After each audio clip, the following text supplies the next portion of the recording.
Hey, what's up, beautiful card fighters? So I'm here actually profiling my AVANTGARDA deck. I have been messing around with this deck in the past week and a half now. I got it to where I wanted to get it, but unfortunately, I couldn't get all the cards in time for this list. I'm sorry if you hate the proxies are going to get shown at the end, but if you hate proxies, I apologize. But this deck kind of requires a card that's in Festival Collection that I unfortunately couldn't get my hands on within 12 boxes. Yes, I know, it's insane. I've opened 12 boxes of Festival Collection, and I'm like, maybe if I'm being generous, 65% of the cards that I need from that set. But let's go on and get into the profile now. You really don't have a good reason, in my opinion at least, to deviate from the ride line. I feel like pure is the best way to go now with what the support cards do and how the deck generally wants to operate. I've separated the deck into 3 different piles, from basically the core engine pieces of the deck, the non-engine cards of the deck which just supplement it and make it stronger, and the, I guess, like what staples, which are what I would consider staples in Vanguard right now, at least in standard format. I would consider them perfect guards and triggers, which I'm going to go over that at the end of the profile, but we're of course going to start with the engine and non-engine of the deck. Getting on to the engine, which is just 3 copies of Persona Ride. This is just needed in AVANTGARDA. Your deck does rely on Persona Ride, and unfortunately I can't really justify fitting in Operate Master right now to search for Persona Rides. The deck just feels better and flows better if you just draw into it naturally. As like weird and like fairy tale as that sounds, you actually compress your deck and draw a lot, to whereas you're not really worried if you're not going to be able to see Persona Ride in like the early to mid game. You're more of like worried about like, damn, if my opponent survives this hit, what the F am I going to do in the late game? But yeah, 3 copies of Persona Ride. 4 copies of this new boy, Blue Boy. This is kind of like your best attacker in the deck now. It's just a solid 20k beat stick by itself on your AVANTGARDA turns, and then you factor in Persona Ride, you factor in Death Winds. It can be up to 40k just by itself. And then some of the other non-engine pieces just supplement this guy really well to make the columns like really massive, which is what I found was a problem in the grade 2 version of the deck, is that if I don't have this guy, my grade 2 columns with Persona Ride, with Death Winds, without triggers, don't pass 40k. And I just feel like right now in standard format, 40k for a rear guard is just not a good enough number right now, because that's just an easy 215k guard or an easy just 20k shield and a 10k shield guard. Getting on to the rest of the engine pieces, we're running 4 copies of Hathaway. This is just like the lifesaver of the deck. This like what lets you see all your pieces. This is your infinite. If it doesn't get sniped, it basically just countercharges you 1 for the rest of the game infinitely.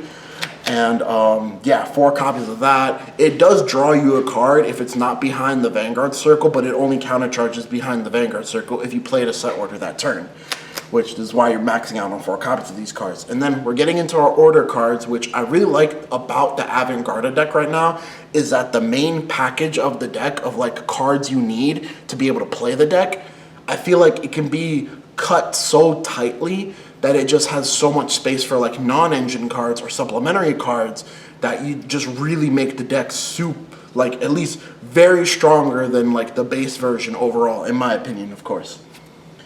2 copies of Death Winds. The reason that we're running 2 copies of Death Winds is because we can recycle it from the drop zone with our non-engine, and we can search it from the deck and recycle it from the drop zone with another non-engine piece, which is why I'm comfortable playing it at 2. 2 copies of Bomber. Bomber actually comes in way more clutch now than ever, just because like the way the format is kind of warped around stride sets. You can sometimes just catch your opponent off guard with the Blitz PG, or let's say if your opponent has like big interceptors, Bomber just shuts that down, makes your Vanguard column really fat, which is just amazing if you Persona Road already, to whereas you're just telling your opponent like, hey, I hope you have a regular PG, or hey, I hope you have enough guard for this attack, because your Vanguard column will always be massive. Even without Persona Ride, your Vanguard column will always be massive. It'll always be like at least from 28 to 33 to 38 to, no, 48 is with Persona Ride. So I think 38's the, yeah, I think 38's the cap. unless with Death Wings, then it'll be 43 with boost. And then 1 copy of Dark Verdict. Or no, Kill Shroud. Dark Verdict is the grade 1. But 1 copy of Kill Shroud. I would like to fit a second Kill Shroud in this deck, just because there are certain times towards if I open with this grade 1 order and I play it, it just feels really good having that grade 1 order there for certain non-engine cards, or just having that grade 1 order there like, damn, I don't have a set order in my hand to play this turn, or I don't have a set order that I can recycle from the drop zone or get from my deck. It's cool because you already have a second Death Shrouds. Plus, if you draw into it or damage it before you're able to search it when you ride your grade 2, it's really nice knowing that you have the second copy. But unfortunately, right now, I can only fit 1 of it in the deck. Now, getting onto the non-engine pieces, this is a non-engine card that I feel like is very important in AVANTGARDA right now. Of course, in my opinion, this is probably what I would consider the most playable / most powerful version of the deck, just because how massive you can get your rearguard columns to be. But this does make Counterblast a little bit cumbersome, but I feel like with good Counterblast management, and of course, you know, you're doing 3 drive checks a turn, heal triggers, etc., you're able to use this card quite effectively. 2 copies of Combine Rusher. I really liked Combine Rusher in the original list I was running, which I did showcase on my YouTube channel in the community section, so go ahead and check that out if you haven't already, just to see what I'm talking about, more or less, and leave a like on your way out. But yeah, I really like Combine Rusher here at 2. I can only fit it in at 2, and I feel like 2 is just better than trying to like play it as a 1-of and play that extra Kill Shroud, towards I'm gonna, through the course of the game, I'm gonna see at least 1 of this, and if I have at least 1 of this, it's just a recurring rear guard, which works out really well against Gandiva, that you have this recurring rear guard, because you ideally you want to play with a full board, but of course Gandiva's not going to let you do that. Gandiva's going to just try and wipe your board and just try and hammer down your board as much as it can. But yeah, just 2 copies of that, and then 2 copies of, what is this guy even called? Enlightened.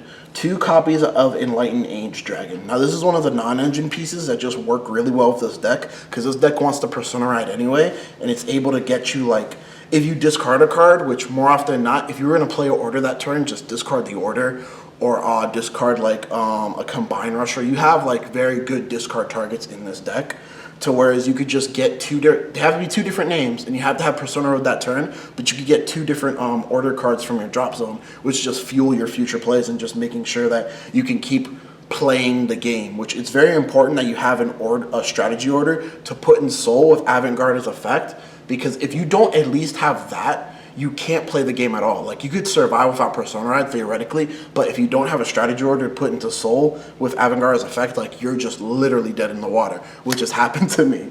That's why I'm playing 2 Enlightened Age Dragon. And then we're playing 2 copies of Elton Vogel. The reason that I'm only playing 2, whereas in past builds I maxed this guy out at 4, basically. But we're only playing 2 because we only have enough space for 2 Death Wings, which is fine. We essentially have 4 cards that can grab Death Wings from the drop zone, and I have 2 cards that can grab Death Wings from the deck if it's still in deck somehow. Which, again, you go through your deck really fast. Like, I have, in practice games, I have the reason why I don't like the grade 2 build, because it feels like the grade 2 build promotes deck out, because you go through your deck even faster in the grade 2 build of the deck with Habitable Zone. That yeah, it just promotes deck out. This deck will deck itself out, believe it or not. You just compress the deck, draw, and those drive checks. So it's why it's really important that you get rid of you. It's really important that you do finish the game off in the mid game or the late to mid game. And then for the last card, again, I want to apologize, guys, for the proxies. I couldn't get my hands on this card. I tried really hard to. I opened 12 boxes of Festival Collection and couldn't pull a single one. I didn't pull a single one of these cards. But it's the new of the Over Trigger Grade 3s that came out in Festival Collection. We're running 4 of the one for Brantgate. Now, I don't have it on screen. What it does is, it's an act skill. So it's Act Soul Blast 1, which this deck has. You don't Soul Blast besides Enlightened Age Dragon. It's just only 1 soul, and it helps you get your orders out of the soul into the drop zone for Enlightened Age Dragon and for Vogel. Vogel Soul Blast too, but you know, semantics. You don't really Soul Blast all too often. It's Soul Blast for its effect. It gets plus 2k and it gains a boost. But its secondary auto ability is if your opponent damage checked, a drive trigger or drove check a trigger, it gets 10k power and 10k shield. Which, this is just an extra shield card. This deck already feels really good at having shield value regardless, but that's not why we play it. We play it because it's a 15k booster, which in front, behind Vogel, that makes, let's see, 15, 13, 28 with Vogel's skill, 33 by itself without Persona Ride. And then with Persona Ride, 43, with Death Winds, 53, that's all without triggers. And that's why it's just very important in AVANTGARDA to make your columns as big as possible, because you're already having beautiful Vanguard pressure in this deck, to whereas you want to make your rear guard scary as well, to whereas if you check a crit or you finally have your opponent at like the fateful 5 damage, like, okay, you can't have perfect guards forever, because you're going to need multiple perfect guards for this turn. That's my general thought process on why I want to play 4 of this card. Plus, it's also a beautiful attacker, not just a booster. To where it's, oh, okay, you're playing against Gandiva. Okay, push this up. It's now an attacker that grows. Like all those numbers I just gave you, I wasn't factoring in the growth factor of this card if your opponent checked a defensive trigger, or if they checked on an offensive trigger, which also, it's a really beautiful offensive and defensive card. That's why I really like it in this deck. Plus, the over trigger ability is quite helpful too, even though you already gain massive power lines with Death Winds. But the over trigger ability is just a mini Death Winds, towards you remove the over trigger from your drop zone, and it gets just a permanent 5k to the front row. So yeah, that is the main deck. Going on to the staples of the deck. One Blitz Order PG. This is for the Stride deck matchups, mainly Chrono Jet. 3 regular DPGs. 4 heal triggers. I don't believe in the effect heals. I don't care what you say. They just haven't worked out for me personally. 4 regular crits. 4 into soul crits. These are actually not very necessary in the deck. If you don't have them, don't worry about them. You can run 8 vanilla crits, and this deck will basically not really care. But if you do have them, I do recommend that you run them, just because it's better to have it and not need it than to need it and not have it. And then 3 front triggers. You don't want draws. This deck goes through, you go through your deck so fast that draws are just like unideal for this deck, and fronts just help with the general playstyle of this deck to make your very high power columns even higher, to whereas you're really just asking for multiple perfect guards from your opponent. And then 1 of the Brantgate OT. This is the best OT in the game in my opinion. I don't care what anyone says. Valnut's really good, but this is just way better than really good. You could kill your opponent on turn 2 of the game, which is just, on turn 1 of the game, if you went second, you have a full front row, which is just crazy to me. But that is the deck, guys. I would place this deck into a high tier 2 variant. I wouldn't exactly call it tier 1 because it is a little bit piece reliant and a little bit combo heavy, to whereas if you don't see certain cards, or like, there are times towards my hand was just triggers and all I really had was my Vanguard swing. So again, it's just very, outside of like just searching your orders, it's just very reliant on what you draw and basically what you're able to do. But you can technically say that about any deck, but I don't think I wouldn't say that it's not powerful enough. I just wouldn't say that it's consistent enough to be considered tier 1. Is my personal opinion on the deck. But don't forget to like, comment, subscribe. I know I haven't been posting videos lately. It's more of me just trying to figure out in my head how I'm gonna put all, like, you know, pen to paper. I already have so many ideas that I want to give and just like put those videos out there for you guys, but I also want them to be good at the same time. But anyways, guys, later. I hope you have a beautiful day.